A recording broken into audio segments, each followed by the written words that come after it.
Question series देख लेते हैं जो कि आगे आने वाले किसी भी पीसीएस एग्ज़ाम या फिर जनरल कंपटीशन जैसे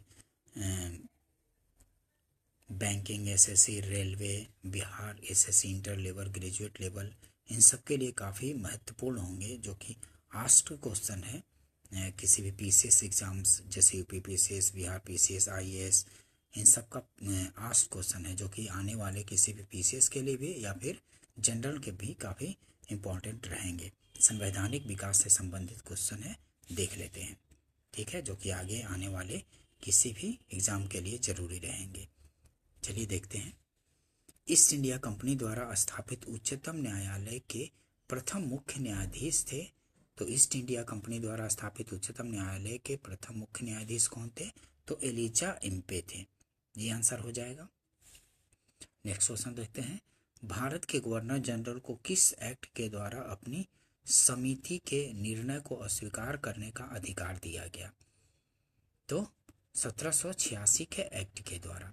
भारत के गवर्नर जनरल को किस एक्ट के द्वारा अपनी समिति के निर्णय को अस्वीकार करने का अधिकार दिया गया? तो 1786 के एक्ट के द्वारा दिया गया था। ठीक है, एक्सप्लेनेशन देख लेते हैं। 1786 में एक अधिनियम ब्रिटिश संसद के सम्मुख इस भावना से रखा गया कि ताकि कॉर्नवालिस को भारत के गवर्नर जनरल का पद स्वीकार करने के लिए मना लिया जाए। वह गवर्नर जनरल तथा मुख्य सेनापति दोनों की शक्तियां लेना चाहता था। नए अधिनियम के अनुसार यह सब स्वीकार हो गया तथा उसे विशेष अवस्था में अपनी परिषद के निर्णयों को रद्द करने तथा अपने निर्णयों को लागू करने का अधिकार भी दे दिया गया। ठीक है, निम्नलिखित में से किस अधिनियम के तहत लॉर्ड कॉर्नवालिस को अपनी काउंसिल के फैसलों को रद्द करने का अधिकार मिला था? तो 1786 के एक्ट के तहत। बी आंसर हो जाएगा। निम्नलिखित में से किस अधिनियम के तहत लॉर्ड कॉर्नवालिस को अपनी काउंसिल के फैसले को रद्द करने का अधिकार मिला था? तो 1786 के एक्ट के तहत दिया गया था। बी आंसर हो जाएगा। 1793 में एक विनियम द्वारा जिला कलेक्टर को उसकी न्यायिक शक्तियों से वंचित कर दिया गया और केवल संग्राहक अभिकर्ता बना दिया गया। ऐसे विनियमन का कारण क्या था? ठीक है, उसका मतलब कि न्यायिक अधिकार छीन लिया गया था जिला कलेक्टर से और केवल संग्राहक अभिकर्ता बना दिया गया था, शक्ति पृथक्करण कर दिया गया था। ठीक है, वो किस लिए किया गया था? तो इसका सी आंसर हो जाएगा। देखिए, लॉर्ड कॉर्नवालिस जिला कलेक्टर में संकेंद्रित इतनी विस्तृत शक्ति से सतर्क हो गया था और महसूस करता था कि एक व्यक्ति में इतनी परम शक्ति होना अवांछनीय है। ठीक है, उसको पहले न्यायिक शक्ति भी था और कर संग्राहक शक्ति भी था, तो इसको केवल संग्राहक अभिकर्ता केवल बना दिया गया था। ठीक है, जिला कलेक्टर को और उसकी न्यायिक शक्ति को छीन लिया गया था, अलग कर दिया गया था, मतलब शक्ति का पृथक्करण कर दिया गया था। तो सी आंसर हो जाएगा। ठीक है, ध्यान रखिएगा, ये काफ़ी महत्वपूर्ण क्वेश्चन है। देखते हैं एक्सप्लेनेशन। कॉर्नवालिस जिला कलेक्टरों को अधिक शक्तिशाली नहीं बनने देना चाहता था, अतः उसने शक्ति पृथक्करण सिद्धांत को अपनाया। ठीक है, नेक्स्ट देखते हैं। भारतीय व्यापार में ईस्ट इंडिया कंपनी का एकाधिकार समाप्त किया गया। कब किया गया? 1813 ईस्वी में। चीन और चाय का व्यापार बना रहा था और बाकी सारे व्यापार एकाधिकार को समाप्त कर दिया गया था ईस्ट इंडिया कंपनी का 1813 ईस्वी में। भारतीय व्यापार में ईस्ट इंडिया कंपनी का एकाधिकार समाप्त किया गया 1813 ईस्वी। C answer. एक्सप्लेनेशन देख लेते हैं। 1813 ईस्वी के चार्टर एक्ट द्वारा कंपनी का भारतीय व्यापार का एकाधिकार समाप्त कर दिया गया, यद्यपि उसके चीन के व्यापार तथा चाय के व्यापार का एकाधिकार चलता रहा। इस चार्टर कानून ने कंपनी के भारतीय क्षेत्रों में ईसाई मिशनरियों को प्रवेश की अनुमति दे दी। इसमें ईसाई मिशनरियों को भारतीय क्षेत्रों में प्रवेश की अनुमति भी 1813 के अधिनियम से दिया गया था। ध्यान रखेंगे, काफ़ी महत्वपूर्ण क्वेश्चन है। चार्टर एक्ट 1833 में निम्न प्रावधानों में से कौन एक नहीं था? 1833 के चार्टर के प्रावधानों में कौन नहीं था? गवर्नर जनरल की काउंसिल में विधि सदस्य के रूप में एक भारतीय की नियुक्ति नहीं थी। गवर्नर जनरल की काउंसिल में विधि सदस्य के रूप में एक भारतीय की नियुक्ति, विधि सदस्य के रूप में तो नियुक्ति थी लेकिन भारतीय की नहीं। ठीक है, विधि सदस्य एक किया गया था 14 सदस्य के रूप में, लेकिन भारतीय नहीं किया गया था। इसमें एक्सप्लेनेशन वो देख लेते हैं। और ऑप्शन, ईस्ट इंडिया कंपनी की व्यापारिक गतिविधियां का समापन, इसमें सारे चीन और चाय के साथ भी पहले ही 1813 में तो समाप्त कर दिया गया था एकाधिकार, लेकिन इसमें सारी गतिविधि चीन और चाय का भी व्यापार समाप्त कर दिया गया था। काउंसिल में परम सत्ताधिकारी के पदनाम को भारत के गवर्नर जनरल के पदनाम में बदलना। ठीक है, और काउंसिल में गवर्नर जनरल को विधिकर्ता की सभी शक्तियां प्रदान करना। काउंसिल में गवर्नर जनरल को विधिकर्ता की सभी शक्तियां प्रदान किया गया था। ठीक है, लेकिन ये डी आंसर नहीं होगा, मतलब डी आंसर हो जाएगा, मतलब ये बात नहीं था, भारतीय नहीं वो किया गया था। विधि सदस्य तो चुना गया, अनिवार्य किया गया, लेकिन भारतीय नहीं। एक्सप्लेनेशन देखिए, पता चल जाएगा ठीक से। देखते हैं, चार्टर एक्ट 1833 द्वारा कंपनी के सभी वाणिज्यिक अधिकार समाप्त कर दिए गए तथा उसे भविष्य में केवल राजनीतिक कार्य ही करने थे। इस अधिनियम द्वारा बंगाल का गवर्नर जनरल अब समूचे भारत का गवर्नर जनरल बन गया। ठीक है, अब गवर्नर जनरल जो था बंगाल का, वो समूचे भारत का गवर्नर जनरल बन गया। इस अधिनियम द्वारा कानून बनाने के लिए गवर्नर जनरल की परिषद में एक कानूनी सदस्य चौथे सदस्य के रूप में सम्मिलित किया गया। ठीक है, चौथे सदस्य के रूप में कानूनी सदस्य, वह सदस्य भारतीय नहीं बल्कि अंग्रेज होना था। ठीक है, इसलिए डी आंसर गलत था।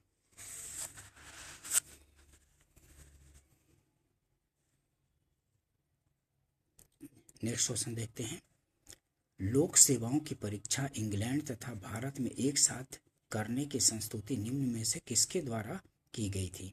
तो मॉन्टेग्यू चेम्सफोर्ड रिपोर्ट द्वारा लोक सेवा की परीक्षा इंग्लैंड तथा भारत में एक साथ करने की संस्तुति निम्न में से किसके द्वारा की गई थी? तो मॉन्टेग्यू चेम्सफोर्ड रिपोर्ट द्वारा। सी आंसर हो जाएगा। मॉन्टेग्यू चेम्सफोर्ड ने 1918 में प्रस्तुत अपनी रिपोर्ट में अनुशंसा की थी कि प्रशासन में भारतीयों की भागीदारी बढ़ानी चाहिए। रिपोर्ट में यह भी अनुशंसा की गई थी कि सिविल सेवा परीक्षा इंग्लैंड एवं भारत में एक साथ आयोजित की जानी चाहिए तथा उच्च भारतीय सिविल सेवा में 1/3 पद भारतीयों के लिए आरक्षित होनी चाहिए। मॉन्टेग्यू चेम्सफोर्ड की संस्तुति के आधार पर ही 1922 में सिविल सेवा परीक्षा इंग्लैंड एवं भारत में एक साथ आयोजित की जाने लगी। एचिंसन आयोग ने 1887 में प्रस्तुत अपनी रिपोर्ट में यह अनुशंसा की थी, सिविल सेवा परीक्षा इंग्लैंड एवं भारत में एक साथ नहीं आयोजित की जानी चाहिए। एचिंसन आयोग ने 1887 में प्रस्तुत अपनी रिपोर्ट में यह अनुशंसा की थी कि सिविल सेवा परीक्षा इंग्लैंड एवं भारत में एक साथ नहीं आयोजित की जानी चाहिए। ठीक है, नेक्स्ट क्वेश्चन देखते हैं, नागरिक सेवा के लिए प्रतियोगी परीक्षा प्रणाली को सिद्धांततः स्वीकार किया गया। कब स्वीकार किया गया? तो 1853 ईस्वी में नागरिक सेवाओं के लिए प्रतियोगी परीक्षा प्रणाली को सिद्धांततः स्वीकार किया गया 1853 ईस्वी में। 1853 ईस्वी के चार्टर एक्ट में यह व्यवस्था की गई कि नियंत्रण बोर्ड और उसके अन्य पदाधिकारियों का वेतन सरकार निश्चित करेगी परंतु धन कंपनी देगी। डायरेक्टरों की संख्या 24 से घटाकर 18 कर दी गई। उसमें 6 क्राउन द्वारा मनोनीत किए जाते थे। इसमें प्रावधानित था कि नियुक्तियां अब प्रतियोगी परीक्षाओं द्वारा की जाएगी जिसमें किसी प्रकार का भेदभाव नहीं किया जाएगा।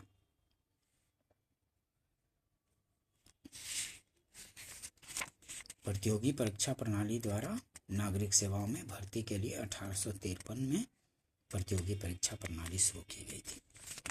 बी आंसर हो जाएगा।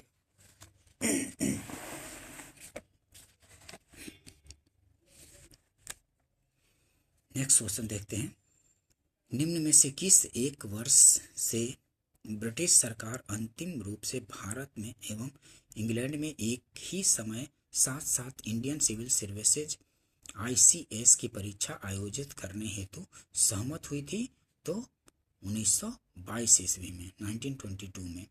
निम्न में से किस एक वर्ष से ब्रिटिश सरकार अंतिम रूप से भारत एवं इंग्लैंड में एक ही समय साथ साथ इंडियन सिविल सर्विसेज की परीक्षा आयोजित करने हेतु सहमत हुई थी? तो 1922 ईस्वी में।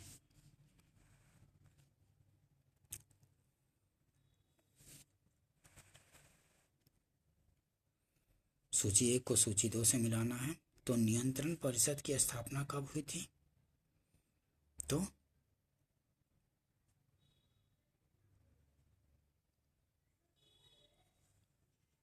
बी, नियंत्रण परिषद की स्थापना पिट्स का भारतीय अधिनियम 1784 द्वारा।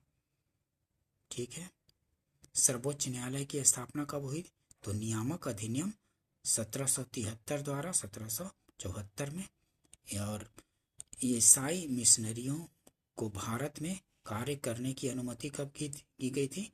तो चार्टर एक्ट 1813 द्वारा। ठीक है। ईसाई मिशनरियों को भारत में कार्य करने की अनुमति चार्टर एक्ट 1813 द्वारा ही दी गई थी। गवर्नर जनरल परिषद में कानूनी सदस्य की नियुक्ति 1833 के चार्टर द्वारा दिया गया था। ठीक है। तो बी आंसर हो जाएगा। ठीक है। नियंत्रण परिषद की स्थापना पीठ का भारतीय अधिनियम 1784। सर्वोच्च न्यायालय की स्थापना नियामक अधिनियम 1773 द्वारा। ईसाई मिशनरियों को भारत में कार्य करने की अनुमति तो 1813 के चार्टर द्वारा। और गवर्नर जनरल परिषद में कानूनी सदस्य की नियुक्ति तो चार्टर अधिनियम 1833 द्वारा ही। तो बी आंसर हो जाएगा। ठीक है। B answer.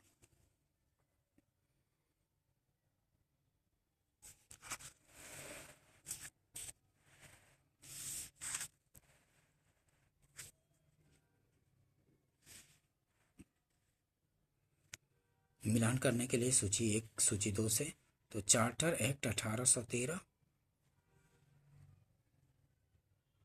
भारत में कंपनी का व्यापार का अधिकार समाप्त कर दिया गया। ठीक है। चार्टर एक्ट 1813 द्वारा भारत में कंपनी का व्यापारिक एकाधिकार समाप्त कर दिया गया। ये का दूसरा रेगुलेटिंग एक्ट 1773 द्वारा कंपनी के निदेशकों को कंपनी के प्रबंध से संबंधित सभी पत्राचार और दस्तावेज ब्रिटिश सरकार को प्रस्तुत करने को कहा गया। ठीक है। बी का चौथा और एक्ट ऑफ 1858 द्वारा शासन का अधिकार ईस्ट इंडिया कंपनी से ब्रिटिश क्राउन को हस्तांतरित कर दिया गया था 1858 द्वारा। एक्ट ऑफ 1858 द्वारा, क्योंकि 1857 में विद्रोह हुआ था। उसके बाद कंपनी से सत्ता ब्रिटिश क्राउन में चला गया था। शासन का अधिकार ईस्ट इंडिया कंपनी से ब्रिटिश क्राउन को हस्तांतरित कर दिया गया 1858 के एक्ट द्वारा। और पिट्स इंडिया एक्ट 1784 ये हो जाएगा। भारत में ईस्ट इंडिया कंपनी के कार्यों को पूरी तरह विनियमित करने के लिए ब्रिटेन में एक बोर्ड ऑफ कंट्रोल स्थापित करना। ठीक है। भारत में 1784 द्वारा क्या? भारत में ईस्ट इंडिया कंपनी के कार्यों को पूरी तरह विनियमित करने के लिए ब्रिटेन में एक बोर्ड ऑफ कंट्रोल स्थापित करना। ठीक है। ये आंसर हो जाएगा। ठीक है। देख लीजिए ध्यान से।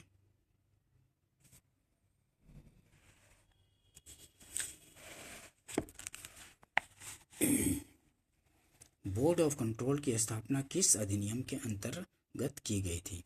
तो पिट्स इंडिया एक्ट 1784 द्वारा बोर्ड ऑफ कंट्रोल की स्थापना की गई थी, 1784 द्वारा। नेक्स्ट देखते हैं, किस अधिनियम के द्वारा ब्रिटिश सरकार ने ईस्ट इंडिया कंपनी का चाय व चीन शक्कर के व्यापार का एकाधिकार समाप्त कर दिया?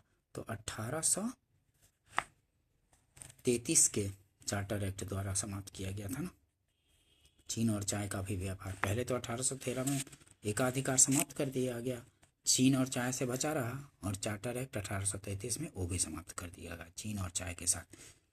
यदि प्रश्न में चाय व शक्कर के स्थान पर चाय व चीन के साथ वाक्य होता तो विकल्प डी सही होता। शक्कर चीनी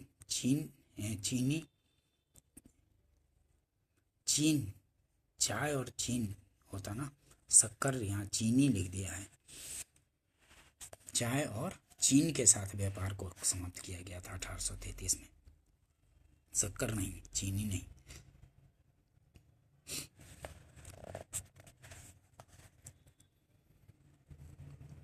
ब्रिटिश ईस्ट इंडिया कंपनी ने चाय के व्यापारिक एकाधिकार को खो दिया कब? 1833 के चार्टर एक्ट द्वारा। सी आंसर हो जाएगा। नेक्स्ट क्वेश्चन देखते हैं, भारत का शासन ईस्ट इंडिया कंपनी से क्राउन को हस्तांतरित किया गया, कब किया गया? तो 1858 के भारत सरकार अधिनियम के अंतर्गत। सी आंसर हो जाएगा। चार्टर एक्ट 1853 के द्वारा ईस्ट इंडिया कंपनी के भारतीय व्यापार के एकाधिकार को उत्साहित कर दिया गया। ईस्ट इंडिया कंपनी के भारतीय व्यापार के एकाधिकार को नहीं, 1813 द्वारा किया गया था। ईस्ट इंडिया कंपनी के भारतीय व्यापारी के एकाधिकार को उत्साहित कर दिया गया 1813 में, ये गलत हो जाएगा। गवर्नमेंट ऑफ इंडिया एक्ट 1858 के अंतर्गत ब्रिटिश संसद ने ईस्ट इंडिया कंपनी को पूर्णतः समाप्त कर भारत में सीधा शासन करने का उत्तरदायित्व ग्रहण किया। ये सही है, दूसरा हो जाएगा सही, तो बी आंसर हो जाएगा, क्योंकि 1858 में ही कंपनी से ब्रिटिश क्राउन को सत्ता हस्तांतरित कर दिया गया था। ठीक है, बी आंसर हो जाएगा। एक्सप्लेनेशन देख लीजिए, ईस्ट इंडिया कंपनी के भारतीय व्यापार के एकाधिकार को चाय एवं चीन के साथ व्यापार के अतिरिक्त, मतलब उसको छोड़कर 1813 के चार्टर एक्ट द्वारा समाप्त किया गया था। अतः कथन एक सही नहीं है। गवर्नमेंट ऑफ इंडिया एक्ट 1858 के तहत भारत की सत्ता ईस्ट इंडिया कंपनी से ब्रिटिश क्राउन को हस्तांतरित हो गई 1858 में। ठीक है, तो दो सही है। नेक्स्ट देखते हैं, निम्नलिखित में से किस एक्ट के द्वारा भारत के गवर्नर जनरल को अध्यादेश जारी करने की शक्ति प्रदान की गई थी? तो इंडियन काउंसिल एक्ट 1861 द्वारा गवर्नर जनरल को अध्यादेश जारी करने की शक्ति दी गई थी। बी आंसर हो जाएगा।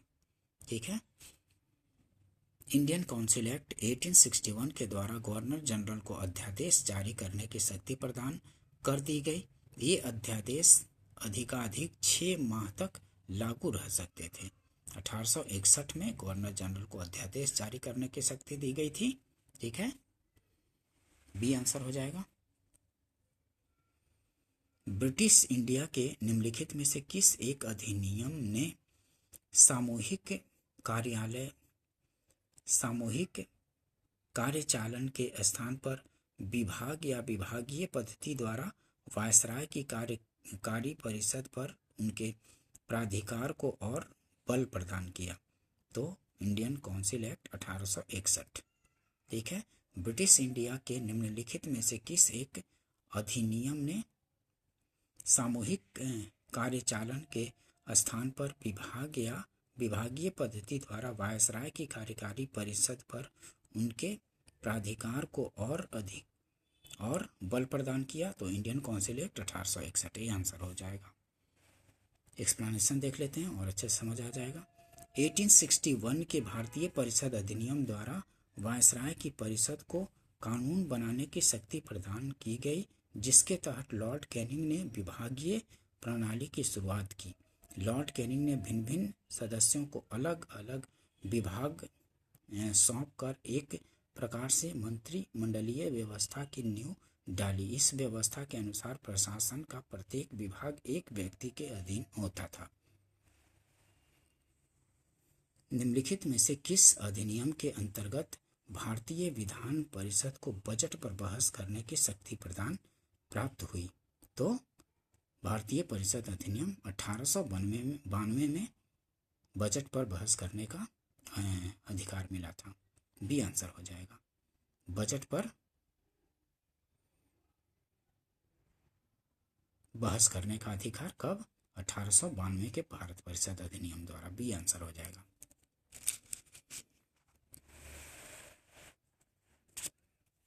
एक्सप्लेनेशन देखते हैं, इससे काफी क्वेश्चन पूछे जाते हैं। भारतीय परिषद अधिनियम 1892 के अनुसार विधानमंडल के सदस्यों के अधिकार 2 क्षेत्रों में बढ़ा दिए गए।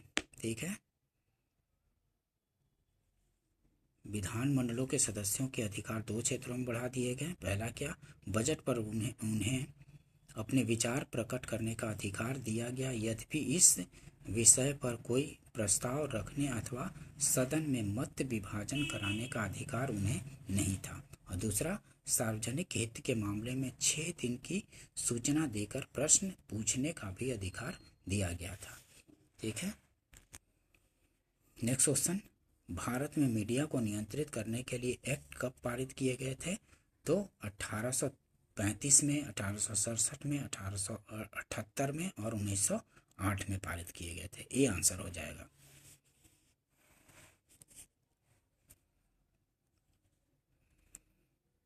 विधानों की दमनकारी नीतियों को उजागर करने के कारण सर्वप्रथम 1835 ईस्वी में प्रेस एक्ट का ऐलान किया गया। प्रेस और पुस्तकों का पंजीकरण अधिनियम 1867 ईस्वी पारित किया गया। गवर्नर जनरल लॉर्ड लीटन ने 1878 ईस्वी में वर्नाकुलर एक्ट पारित किया, जिसके तहत बिना सरकार के इजाज़त के कोई पत्र नहीं निकाला जा सकता जिसमें अंग्रेजी सरकार की आलोचना हो। ठीक है, इसके अतिरिक्त प्रेस पर नियंत्रण का एक्ट लॉर्ड मिंटो ने 1908 ईस्वी में पारित किया, जिसके तहत ऐसी किसी भी प्रकाशन को जब्त करने का अधिकार सरकार को होगा जिसमें सरकार के खिलाफ जन भावना को भड़काने का आरोप हो। नेक्स्ट क्वेश्चन देखते हैं, बॉम्बे, मद्रास और कलकत्ता में उच्च न्यायालयों की स्थापना कब हुई? तो 1861। ये आंसर हो जाएगा। बॉम्बे, मद्रास और कलकत्ता में उच्च न्यायालयों की स्थापना कब हुई? तो 1861। बॉम्बे, मद्रास और कलकत्ता उच्च न्यायालयों की स्थापना ब्रिटिश संसद द्वारा पारित 1861 ईस्वी के भारतीय उच्च न्यायालय अधिनियम के तहत 1862 ईस्वी में की गई थी। इस आधार पर निकटतम उत्तर विकल्प ए 1861 होगा। ठीक है,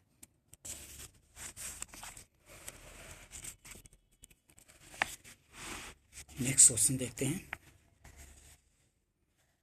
भारत में ब्रिटेन के सभी संवैधानिक प्रयोगों में से सबसे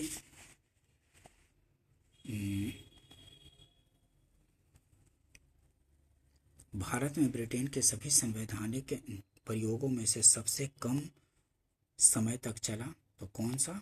1909 का इंडियन काउंसिल एक्ट। भारत में ब्रिटेन के सभी संवैधानिक प्रयोगों में से सबसे कम समय तक चला, कौन सबसे कम समय तक चला? 1909 का Indian council act. C answer हो जाएगा। भारत में ब्रिटेन के सभी संवैधानिक प्रयोगों में सबसे कम समय तक 1909 का इंडियन काउंसिल एक्ट चला। रैमजे मैकडोनाल्ड के शब्दों में ये सुधार प्रजातंत्रवाद और नौकरशाही के मध्य एक अधूरा और अल्पकालीन समझौता था। नेक्स्ट क्वेश्चन देखते हैं, 20 अगस्त 1917 के सुधारों की घोषणा को जाना जाता है तो मॉन्टेग्यू घोषणा के नाम से जाना जाता है। 20 अगस्त 1917 के सुधारों की घोषणा को जाना जाता है तो मॉन्टेग्यू घोषणा के नाम से। ये काफ़ी पूछा जाता है क्वेश्चन, ये आंसर हो जाएगा। 20 अगस्त 1917 20 अगस्त 1917 के सुधारों की घोषणा को तत्कालीन भारत सचिव एडविन मॉन्टेग्यू के नाम पर मॉन्टेग्यू घोषणा के नाम से जाना जाता है। मॉन्टेग्यू चेम्सफोर्ड की रिपोर्ट कब आई थी? तो भारत सरकार अधिनियम 1919 का आधार बनी थी Montagu Chelmsford report. B answer हो जाएगा, बी आंसर हो जाएगा। ठीक है, भारत सरकार अधिनियम 1919 का आधार बनी। ठीक है, सेशन अगर पसंद आया हो तो लाइक कीजिए, सब्सक्राइब कीजिए, ठीक है, और शेयर भी कीजिए। ठीक है, मिलते हैं नेक्स्ट वीडियो में। Thank you.